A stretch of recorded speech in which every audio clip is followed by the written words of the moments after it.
Hello friends, स्वागत है आपका एजुकेशन ट्री में। मैं नरेंद्र आपका स्वागत करता हूं आज के वीडियो में, जो है आधुनिक युग से भारतीय राष्ट्रीय कांग्रेस। फ्रेंड्स, ये बहुत ही अच्छा टॉपिक है दोस्तों। इसके साथ हम आपको एक सूचना देना चाहते हैं। 4 अक्टूबर को यूपीएससी का पेपर है, ठीक है। जिस भाई ने यूपीएससी का फॉर्म भरा हो, ठीक है, वह 1 महीने से कम दिन बचे हैं, ठीक है। जितना उसने पढ़ा है उसको रिवाइज करे, जितना पढ़ा उसने उसको रिवाइज करे, ठीक है दोस्तों। इससे क्या होता है दोस्तों, आपने जितना पढ़ा है ये वही समय है जो इस समय में आप गेन कर पाएंगे, वह आप कभी गेन नहीं कर पाएंगे, ठीक है। इसके पहले आप जितना पढ़ सकते हैं उसको पढ़ लें। इससे क्या होगा कि आप पेपर में बहुत अच्छा अपना अनुभव दिखा सकते हैं दोस्तों। अनुभव से होगा क्या, आप इसमें अच्छा अनुभव दिखाएंगे, ठीक है। तो फ्रेंड्स, आप देखिए उसमें आप प्री को निकालेंगे, फिर आपका मेंस है दोस्तों। ये वही समय है जिसमें आप अपना पूरा प्रभुत्व दिखा सकते हैं, ठीक है। फ्रेंड्स, हम लोग टॉपिक पर आते हैं। जो टॉपिक था भारतीय राष्ट्रीय कांग्रेस दोस्तों, यह एक सेफ्टी वॉल्व की तरह बनाई गई थी। जो इनके संस्थापक हैं एलन आक्वेटियन ह्यूम, जिनको ए ह्यूम कहते थे, ठीक है। फ्रेंड्स, ये एक ब्रिटिश थे, अंग्रेज थे, ठीक है। इनका जो स्कॉटलैंड के थे, स्कॉटलैंड जो ब्रिटिश में है वहाँ के थे, ठीक है। और फ्रेंड्स, जब ये बनाई गई थी दोस्तों, इसका पहले नाम भारतीय राष्ट्रीय कांग्रेस नहीं था। पहले इसका नाम भारतीय राष्ट्रीय संघ यूनिटी था, ठीक है। जब संस्थापना हुई इसकी, तो इसका नाम था भारतीय राष्ट्रीय संघ, ठीक है। जो प्रथम नाम था इसका, संस्थापक दोस्तों ह्यूम थे, ठीक है। तो दोस्तों, जो इसका संस्थापना इसीलिए हुई थी, एक सेफ्टी वॉल्व की तरह हुई थी कि जो उस समय छोटे मोटे ये आंदोलन हो रहे थे, ठीक है। तो ये अंग्रेज ये समझ रहे थे कि इनको दबाने के लिए, ठीक, एक ऐसे संस्था का हम लोग एक संस्था बना दें, ठीक है। उससे क्या होगा, जो छोटे मोटे आंदोलन है उस संस्था के द्वारा इनको दबा दिया जाएगा, ठीक है। लेकिन दोस्तों, ये जो भारतीय राष्ट्रीय कांग्रेस है, या इसमें क्या हुआ, इसमें जो बड़े बड़े विद्वान व्यक्ति थे, ठीक है, जैसे आपका लाला लाजपत राय हो गए, मदन मोहन मालवीय हो गए, एंड आप दोस्तों दादा भाई नौरोजी हो गए, विवेकचंद बनर्जी हो गए। इन लोगों के अथक प्रयास के द्वारा क्या हो दोस्तों, यह इतनी बड़ी संस्था बन गई और देश को आजाद कराने के लिए इसने बहुत ही योगदान दिया। तो फ्रेंड्स, इसका संस्थापक एलन आक्वेटियन ह्यूम, ठीक है दोस्तों। कभी नाम पूछ लेता है, फुल फॉर्म क्या है दोस्तों। इन्होंने 1906 तक कांग्रेस में रहे, ठीक है, और 1912 में इनकी मृत्यु हो गई थी। तो दोस्तों, जो ह्यूम है, ठीक है, फुल फॉर्म एलन, इन्होंने इसकी स्थापना की थी दोस्तों एक सेफ्टी वॉल्व की तरह, ठीक है। आप देखिए दोस्तों, जैसे इसके जो बहुत से लोगों ने अपनी अपनी बातें इसके बारे में कही हैं दोस्तों। उसमें जो वायसराय थे लॉर्ड डफरिन थे, जिनका कार्यकाल 1884 से 85 तक था। अब दोस्तों, 28 दिसंबर 1885 को स्थापना हुई भारतीय राष्ट्रीय कांग्रेस की। पहले नाम भारतीय राष्ट्रीय संघ था, ठीक है फ्रेंड्स। अब दोस्तों, जो इनका दूसरा नामकरण है वो किया दादा भाई नौरोजी ने। भारतीय राष्ट्रीय कांग्रेस ने रखा दादा भाई नौरोजी ने, ठीक है, जो एक पारसी थे। और फ्रेंड्स, इनके बारे में जो कहा गया, जो डफरिन ने कहा था, यह सूक्ष्मदर्शी अल्पसंख्यकों का समूह है। कौन? भारतीय राष्ट्रीय कांग्रेस। एंड कर्जन, इन्होंने कहा था दोस्तों, कर्जन वही जो बंगाल विभाजन में इनका महत्वपूर्ण हाथ था, ठीक है। इन्होंने कांग्रेस को कहा था यह अपने पतन की तरफ लड़खड़ाती हुई जा रही है और मेरी दिली इच्छा है कि मैं इसको देखूं, ठीक है। इनके बारे में बाल गंगाधर तिलक ने कहा था, यह भीख मांगने वाली संस्था है। कहने का दोस्तों कि यह अधिकारों के लिए कांग्रेस के सामने भीख मांगती है, ठीक है। किसने कहा था? बाल गंगाधर तिलक। दोस्तों, आपको पता होगा ये गर्मपंथी नेता थे। अभी दोस्तों जब हम बताएंगे आगे टॉपिक में बढ़ेंगे तो बताएंगे कि नरमपंथी गर्मपंथी, ठीक है, दो में कांग्रेस टूट गया था, ठीक है। तो जो बाल गंगाधर तिलक कौन थे, ये एक गर्मपंथी थे दोस्तों। ये आप इसको क्या करें, लाइन्स पर। फ्रेंड्स उनके बाद जो फिरोज शाह मेहता थे, उन्होंने पूरे भारत की आवाज नहीं, मतलब इससे कहा यह पूरे भारत की आवाज नहीं है, यह केवल उन्हीं की आवाज है जो इसके सदस्य हैं, ठीक। किसने कहा था, फिरोज शाह मेहता। दोस्तों बहुत बड़ा नाम फिरोज शाह मेहता का, इनके बारे में भी आप बताएंगे हम आगे जैसे दोस्तों। अब दोस्तों महात्मा गांधी इन्होंने कहा था कि देखिए स्वतंत्रता मिल गई है, अब कांग्रेस को खत्म कर देना, रिटर्न कर देना चाहिए। किसने कहा था, महात्मा गांधी ने, ठीक है। अब दोस्तों ये जो पहला अधिवेशन हुआ था इसका, यह कहाँ हुआ था, बम्बई के गोकुलदास तेजपाल संस्कृत विद्यालय जो बम्बई में, ठीक है, वहां पर हुआ था। और फ्रेंड्स जैसे हम ये आपके लिए ये पूरी सूची लेकर आए हैं, ठीक है। फ्रेंड्स आपको पूरी सूची याद नहीं करनी है, लेकिन आपको पढ़ना सब है दोस्तों। पढ़ना इसलिए है कि देखिए जब हम पूरा पढ़ेंगे तो उसके बारे में हमको एक्चुअली पूरा नहीं पढ़ना, इसको सरसरी नजर से देखना है। अब दोस्तों सरसरी नजर वही होती है जो देखिए जब हम क्या करते हैं, ठीक है, जैसे यूपीएससी पेपर ऐसा बनाती है, वो आपसे एमसीक्यू नहीं पूछेगी, वो आपसे ऐसे क्वेश्चन पूछेगी, मतलब डिस्क्रिप्टिव क्वेश्चन पूछती है।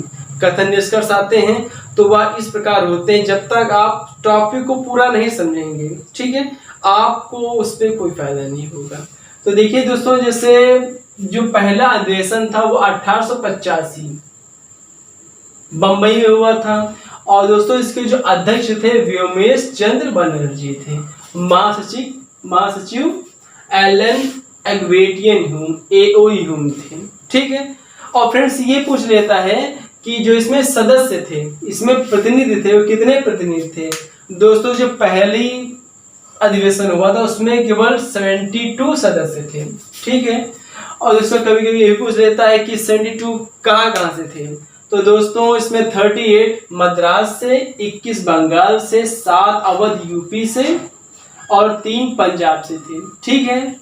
दोस्तों ये क्योंकि आपको पता है यूपीएससी केवल डिस्क्रिप्शन ही पूछे, वो मतलब एमसीक्यू नहीं पूछता है दोस्तों। इसके बाद जब दूसरा अधिवेशन हुआ, पहले में ही यह घोषणा कर दी गई थी जो हमारा दूसरा अधिवेशन होगा वो कलकत्ता में होगा, ठीक है। अब दोस्तों जो उसके अध्यक्ष थे दादा भाई नौरोजी थे, ठीक है।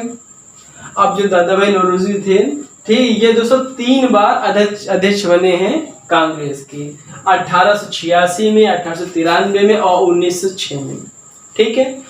एंड दोस्तों जो इसकी विशेषता है कि इसमें 434 प्रतिनिधि ने भाग लिया था। किसमें, भारतीय राष्ट्रीय कांग्रेस का दूसरा अधिवेशन था। दोस्तों इसमें हुआ क्या, देखिए जो पहले अध्यक्ष थे व्योमेश चंद्र बनर्जी थे, दूसरे दादा भाई नौरोजी थे। अब तीसरा दोस्तों ये तीसरा अधिवेशन हमारा मद्रास में हुआ था, और इसके जो अध्यक्ष थे वह बदरुद्दीन तैयब जी थे, जो पहले मुसलमान थे, पहले मुस्लिम थे, बदरुद्दीन तैयब जी, ठीक। और इसमें 607 प्रतिनिधियों ने भाग लिया था, ठीक है फ्रेंड्स। अब देखिए दोस्तों पहले हिंदू, पारसी, मुस्लिम। अब दोस्तों जो चौथा अधिवेशन हुआ था वो इलाहाबाद में हुआ था, और इसके जो अध्यक्ष थे जॉर्ज यूले थे, जो पहले ब्रिटिश थे, ठीक है। और इसमें 1248 प्रतिनिधियों ने भाग लिया था। दोस्तों देखिए पहले में 72, फिर दूसरे में 434, तीसरे में 607, चौथे में 1248। दोस्तों इसमें क्या, इसमें जो प्रतिनिधि इंक्रीज हो रहे हैं, ठीक है, बढ़ रहे हैं। अब दोस्तों आप ये समझिए कि पहले में हिंदू, दूसरे में पारसी, तीसरे में मुस्लिम, चौथे में क्रिश्चियन, ठीक है। ये क्यों फ्रेंड्स, ये इसलिए था कि देखिए जैसे भारत है, ठीक है, भारत में मतलब हर कोने में अधिवेशन हुआ है। क्यों दोस्तों, इसके प्रतिनिधियों को बढ़ाने के लिए, क्योंकि देखिए जब कोई संस्था उसमें बढ़ेंगे प्रतिनिधि तो दोस्तों वह बहुत बड़ी संस्था हो जाती है। तो देखिए जैसे पहला बम्बई में हुआ, फिर दूसरा हुआ हमारा कलकत्ता में, तीसरा मद्रास, चौथा इलाहाबाद। मतलब देश के चारों कोने में हुआ। ठीक है फ्रेंड्स, और इसमें किसी को ये ना लगे कि जो ये कांग्रेस है ये किसी हिंदू की है या किसी मुस्लिम की है। ठीक है, इसलिए पहले जो अध्यक्ष थे हिंदू थे, दूसरे पारसी, तीसरे मुस्लिम, चौथे ब्रिटिश। ठीक है, सबको बनाया गया है, इसीलिए दोस्तों इसमें संप्रदाय का भेदभाव ना हो। एंड फ्रेंड उसके बाद 1889 इसमें दोस्तों जो स्थान था बम्बई था, और जो इसके अध्यक्ष थे वे विलियम बेडबर्न। ठीक है दोस्तों, विलियम बेडबर्न थे। दोस्तों ये कौन थे? इन्होंने एओ ह्यूम की जीवनी लिखी थी। दोस्तों क्वेश्चन आ सकता है। और ये दूसरे क्रिश्चियन थे, दूसरे गैर भारतीय थे, ब्रिटिश के थे। ठीक है दोस्तों, फ्रेंड्स ये क्वेश्चन यहाँ से यही आते हैं। ठीक है, कि पहले मुस्लिम कौन है? बदरुद्दीन तैयब जी, जिन्होंने तीसरी अधिवेशन कराया था। कहाँ पे कराया था? मद्रास में कराया था। फ्रेंड उसके बाद 1890 का अधिवेशन हुआ था जो कलकत्ता में हुआ था, और उसके अध्यक्ष थे फिरोज शाह मेहता। ठीक है फ्रेंड्स, एंड उसके बाद दोस्तों 1891 इसके जो स्थान है, इसका स्थान नागपुर में, और जो इसके अध्यक्ष थे वे पी आनंद चार्ली थे। फ्रेंड्स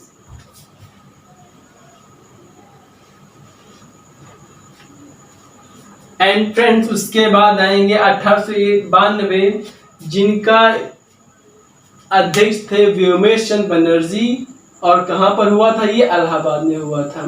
देखिए दोस्तों अब आ गया ना, पहले व्योमेश चंद्र बनर्जी थे, और आपका 1 2 3 4 5 6 7 8 आठवें भी हमारे व्योमेश चंद्र बनर्जी हैं, जो कहाँ पे हुआ था? इलाहाबाद में हुआ था। उसके बाद दोस्तों 1893 दादा भाई नौरोजी, हमने आपको पहले बताया दोस्तों कि जो दादा भाई नौरोजी हैं वो 3 बार अध्यक्ष बने। ठीक है, 1886 में, 1893 में, 1906 में। ठीक है दोस्तों, कहाँ पे हुआ था दोस्तों ये? तो 1893 अधिवेशन ये लाहौर में हुआ था। इसके अध्यक्ष थे दादा भाई नौरोजी। ठीक है, उसके 1 साल बाद एक्चुअली दोस्तों क्या होता था, ये जो अधिवेशन होता था हर साल पड़ता था, और जब किसी स्पेशल मौके पर अधिवेशन पड़ता था, ठीक है, तो उसको स्पेशल अधिवेशन कहते थे, जो आपका 1920 में पड़ा था। फ्रेंड अभी बताएंगे आपको हम। अब दोस्तों जो 1894 में इसमें स्थान था मद्रास, और इसके अध्यक्ष थे अल्फ्रेड बेक। ठीक है, जो कौन? ईसाई थे फ्रेंड्स। उसके बाद 1895 में सुरेंद्र नाथ बनर्जी पूना में हुआ था। 1896 रहमतुल्लाह सयानी कलकत्ता में इनका अधिवेशन हुआ था। और दोस्तों यह जो 1896 इसलिए और ज्यादा हो जाता है कि यहाँ पर वंदे मातरम गीत प्रथम बार गाया गया था 1893 के अधिवेशन में। फ्रेंड्स क्वेश्चन ये मिलान करने के लिए आ जाता है, ऐसा कुछ मिलान आ जाता है कि आपसे पूछेंगे कि वंदे मातरम गीत यह किस अधिवेशन में गाया गया और उसमें अध्यक्ष कौन थे। ठीक है फ्रेंड्स, तो जो वंदे मातरम गीत है कलकत्ता अधिवेशन में रहमतुल्लाह सयानी उस समय थे जब गाया गया था। और दोस्तों जो हमारा ये जनगण मन था यह गाया गया था अंबिका चरण मजूमदार, जो लखनऊ में हुआ था। इसको लखनऊ पैक्ट कहते हैं, और यह 1916 में हुआ था। ठीक है फ्रेंड्स, उसके बाद आगे आएंगे हम 1897 श्री शंकर नायर महाराष्ट्र में हुआ था। और यह पहला जो ये श्री शंकर नायर थी, ये पहले केरल के अध्यक्ष थे। ठीक है, क्वेश्चन दोस्तों आ जाता है कि पहले केरल के अध्यक्ष कौन थे जो बने थे 1897 में। श्री शंकर नायर जो कहाँ पे हुआ था? महाराष्ट्र में हुआ था। उसके बाद दोस्तों आएंगे हम 1905। दोस्तों 1905 किस लिए महत्वपूर्ण है? दोस्तों 1905 में बंगाल विभाजन हुआ था, उसमें कौन वायसराय थे? कर्जन थे, लॉर्ड कर्जन, हमने आपको पहले बताया था। ठीक है, 1905 उसके बाद दोस्तों उस समय मदन मोहन मालवीय थे और यह कहाँ यूपी के बनारसी में हुआ था, वाराणसी में हुआ था। उसके बाद 1906, अब दोस्तों 1900 महत्वपूर्ण क्यों है, इस समय जो अध्यक्ष थे वो दादा भाई नौरोजी थे। दोस्तों हमने बताया ये दोस्तों बहुत बार क्वेश्चन आया हुआ है, इसलिए हमने बताया आपको कि नौरोजी 3 बार बने थे, 86, 93 और 1906। ठीक है, तो 1906 में कौन बने थे अध्यक्ष, दादा भाई नौरोजी, कलकत्ता में हुआ था। और इन्होंने इसमें स्वराज का प्रयोग किया था, स्वराज के लिए मतलब स्वराज का प्रयोग हुआ था किसमें, 1906 में। दोस्तों उसके एक साल 1907 इसमें अध्यक्ष थे रास बिहारी बोस और ये हुआ था सूरत में। ठीक है, मतलब अब दोस्तों ये जो 1907 है इसी समय रास बिहारी बोस थे, सूरत में हुआ था। इसी समय जो कांग्रेस था इसमें गरमपंथी नरमपंथी अलग हो गए थे, नरमपंथी अंदर रह गए थे, गरमपंथी बाहर हो गए थे। अंदर रहने का दोस्तों कांग्रेस में और गरमपंथी बाहर हो गए थे। इसीलिए दोस्तों 1907 का अधिवेशन में है। उसके बाद दोस्तों 1911 अध्यक्ष बिशन नारायण और कहाँ पर हुआ था, कलकत्ता में। इसमें दोस्तों क्या गाया गया था, जनगण मन। दोस्तों हमने बताया था वंदे मातरम गाया था 1896 में रहमतुल्लाह सयानी के द्वारा। और जो 1911 में बिशन नारायण कलकत्ता में हुआ था, तब कहा गया था जनगण मन। ठीक है, सॉरी दोस्तों हमने बता दिया था, लखनऊ नहीं था। उसके बाद 1911 दोस्तों इस समय अंबिका चरण मजूमदार थे और ये लखनऊ में हुआ, जिसको लखनऊ पैक्ट कहते हैं। इसमें दोस्तों क्या हुआ था, जो गरम पंथी और नरम पंथी थे वो एक हो गए थे और जो मुस्लिम लीग थी वो भी एक हो गई थी। ठीक है, मुस्लिम लीग की स्थापना दोस्तों कब हुई थी, मुस्लिम लीग की स्थापना 1906 में हुई थी, हमने बताया आपको पहले। ठीक है, और जो आपका ये 1916 में यहाँ बाल गंगाधर तिलक ने कहा था स्वराज मेरा जन्मसिद्ध अधिकार और मैं इसे लेकर रहूंगा। किसने कहा था, बाल गंगाधर तिलक। अब दोस्तों उसके एक साल 1917 इस समय दोस्तों अध्यक्ष थे एनी बेसेंट और कहाँ पे हुआ था, कलकत्ता में हुआ था। अब दोस्तों ये जो एनी बेसेंट कौन, ये आयरिश महिला थी। ठीक है, और दोस्तों अगर आ जाता है कि प्रथम महिला अध्यक्ष कब बनी, तो 1917 में बनी थी। ठीक है, कहाँ पे हुआ था दोस्तों, तो यह हुआ था कलकत्ता में अधिवेशन हुआ था। ठीक है दोस्तों, 3 महिलाएं बनी हैं कांग्रेस अधिवेशन में। पहली है 1917, उसके बाद दूसरी है 1925 सरोजिनी नायडू और तीसरी बनी है दोस्तों ये सुभाष चंद्र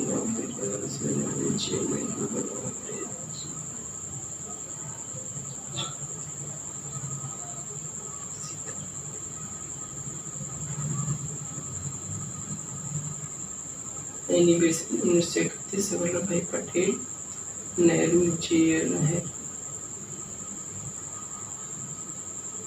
तो ठीक है फ्रेंड्स, उसके बाद 1920। अब दोस्तों 1920 का इसलिए ज्यादा मेन हो जाता है कि 1920 असहयोग आंदोलन का प्रस्ताव पारित नहीं हुआ था। तो दोस्तों इसके लिए क्या कराया गया, अब दोस्तों जो 1920 का अधिवेशन हुआ था वह लाला लाजपत राय इसके अध्यक्ष थे और यह हुआ था कलकत्ता में। और दोस्तों इस अधिवेशन में क्या हुआ था, जो असहयोग आंदोलन था इसका प्रस्ताव पारित नहीं हुआ था। तो महात्मा गांधी ने कहा था मैं तो ये करके ही रहूंगा। ठीक है, उसके बाद दोस्तों एक विशेष अधिवेशन 1920 में ही बुलाया गया था। इसके अध्यक्ष वीर सावरकर थे और ये हुआ था दोस्तों नागपुर में। ठीक है, इसमें क्या हुआ था दोस्तों, ये प्रस्ताव पास हो गया था असहयोग आंदोलन का।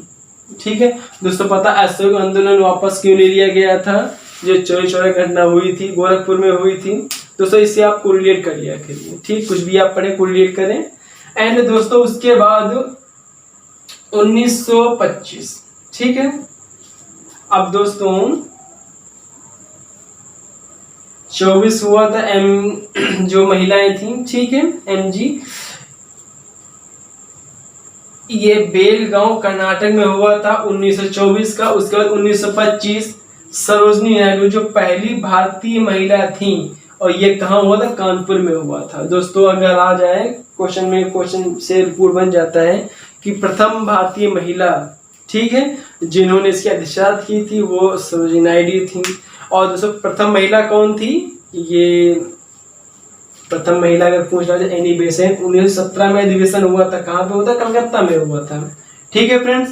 एंड जैसे हमने 1924 को कहा एमजे गर्ल, ये बेलगांव कर्नाटक में हुआ था। उसके बाद जो 1925 था दोस्तों, ये कौन थी? सरोजिनी नायडू प्रथम महिला थी भारतीय, कानपुर में अधिवेशन हुआ था। उसके एक साल बाद 1929 में JL नेहरू, जवाहरलाल नेहरू प्रथम पहले प्रधानमंत्री, और कहाँ पे हुआ था? ये हुआ था लाहौर में। ठीक है। और इसी अधिवेशन में पूर्ण स्वराज की मांग की गई थी। इन्होंने 26 जनवरी 1930 को मांग की थी। ठीक है, अधिवेशन में। और इसीलिए जो हमारा गणतंत्र दिवस 26 जनवरी से मनाया जाता है। ठीक है फ्रेंड्स। उसके बाद 1931 अध्यक्ष वल्लभ भाई पटेल कहाँ पे हुआ था? कराची में हुआ था। इन्होंने फंडामेंटल राइट की मांग की थी। ठीक है, 1931 में। 1937 JL नेहरू मतलब जवाहरलाल नेहरू फैजपुर यूपी में हुआ था। ठीक है फ्रेंड्स। उसके बाद 1938 से 39 दोस्तों 2 साल सुभाष चंद्र बोस अध्यक्ष रहे। ठीक है फ्रेंड्स। अब दोस्तों इसके बाद 1940 से 45 6 साल, मतलब एक बार अब्दुल कलाम रहे, फिर उसके बाद अधिवेशन नहीं हुए। तो 1940 से 45 अब्दुल कलाम आजाद को इसके अध्यक्ष थे। ठीक है। उसके बाद 1947 JB कृपलानी, ठीक है, जब वो स्वतंत्रता प्राप्त हो गई थी और इसका जो स्थान था वो मेरठ में था। उसके बाद 1948 सीतारामैया, पट्टाभी सीतारामैया, जयपुर में इनका अधिवेशन हुआ था। फ्रेंड्स आप क्या करें? भारतीय राष्ट्रीय कांग्रेस। ठीक है दोस्तों, इससे जितने भी क्वेश्चन आते हैं आप हमारे जो हमारा वीडियो इसको 2 बार 3 बार 4 बार इसको देख लें। ठीक है, उसके बाद थोड़ा पढ़ लें तो आपको ये चीज़ हमेशा के लिए रिवाइज हो जाती है। तो फ्रेंड्स आप लोग अच्छे से पढ़ें। नमस्कार।